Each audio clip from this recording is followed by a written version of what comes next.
Three. It's not recording yet. One. The kid changes everything. Especially you.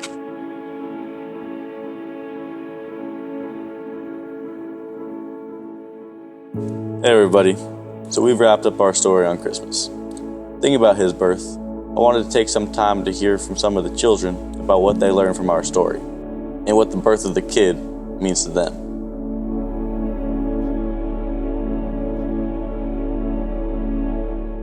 It means that we can be thankful for our friends and family when we spend time with them. It means that he was born in the manger, and it means a lot that he was the first son that Mary ever had. And it is cool that he's born, that he's the light of Christ before he became. That's what Christmas actually meant for me, and it's the honor of Jesus Christ, and that's what it meant. The birth of Jesus means for me, it's like happiness and, like happiness. Birth of Jesus directly is tied into Christmas for me. It really symbolizes the Christmas tree and the cross for me. And it also relates to the fact that on Christmas morning, me and my family always get to read the Bible before we're able to open the presents. And that really connects Jesus to Christmas for me. I feel like the birth of Jesus to me feels like people can start hoping again and love around the world, and people can enjoy life again. It means that God spreads his love around the world for us, and it shows that he loves us. I would say the birth of Jesus means that that he learned to love everybody, so I could love everybody in my own way. It symbolizes his love for us. It's just love and happiness. To me, the birth of Jesus Christ really means that it's a time to celebrate how you can grow your faith with Jesus and God, and also how you can sort of just sit back and relax, and also think about how you want to continue growing your faith even after Christmas is over. The birth of Jesus means new life on earth and peace in the world. It's really interesting to me because the birth of Jesus, the Son of God, is being born into the world, and it's really a moment for new beginnings and faith and family. It means a lot to people.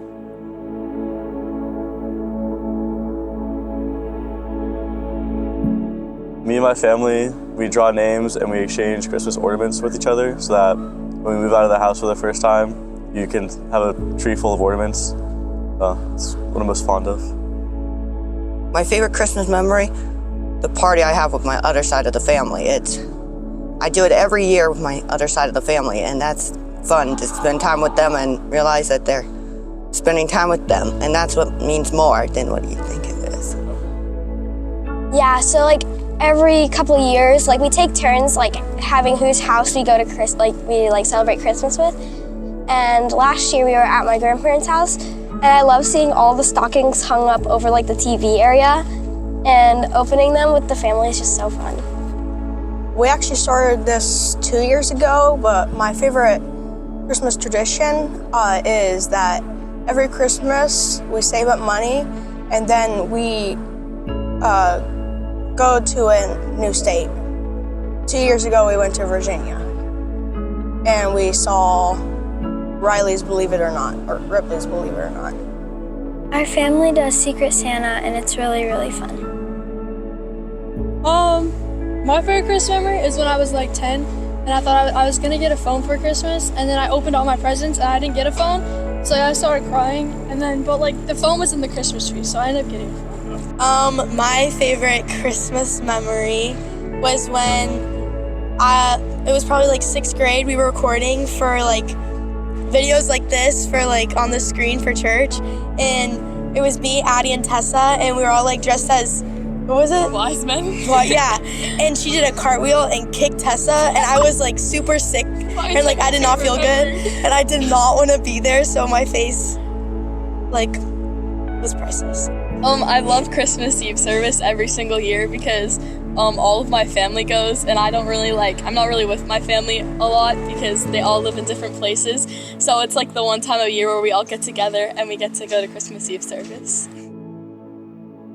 Yeah, every Christmas morning, me and my mom always make cinnamon rolls and eat them by the tree. One of my favorite Christmas memories is I would always set out Oreos and eggnog for Santa.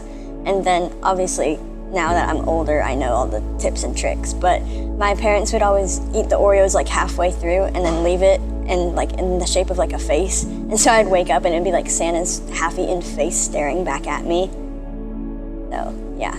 So every year whenever we lived in Amarillo, on Christmas Eve, we would go over to my grandparents' house and we would open presents, like their presents, and then the next morning they would come over to our house and we would open presents. And it was just really fun because I got to hang out with my grandparents, and like we did it every year, like Christmas Eve at our grandparents and then Christmas Eve at our house, and then we just had all of our family come over and like my cousins and stuff, and then we would give them presents and stuff. So it was so fun. And then we would always go look at Christmas lights like out in the country. I don't remember what neighborhood it was, but it was filled with Christmas lights, and then we would get these mints at the end. They were so good. Every year on Christmas Eve, the night before Christmas, my mom would give me a new set of pajamas so I can sleep in a new set of pajamas every year for Christmas.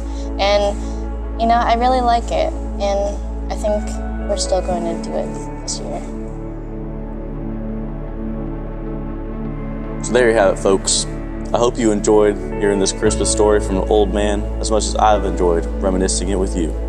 Now, if I were to leave you with anything, I want to leave you with these truths. Because of Jesus, we don't have to be afraid.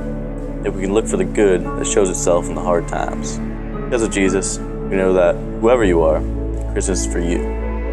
Because of Jesus, we're the best example of how to live our lives and how to love every single day. And we know that He is with us in everything that we do. Thank you. I've been Cyrus, Glitter Toe Jangles, and this has been The Kid.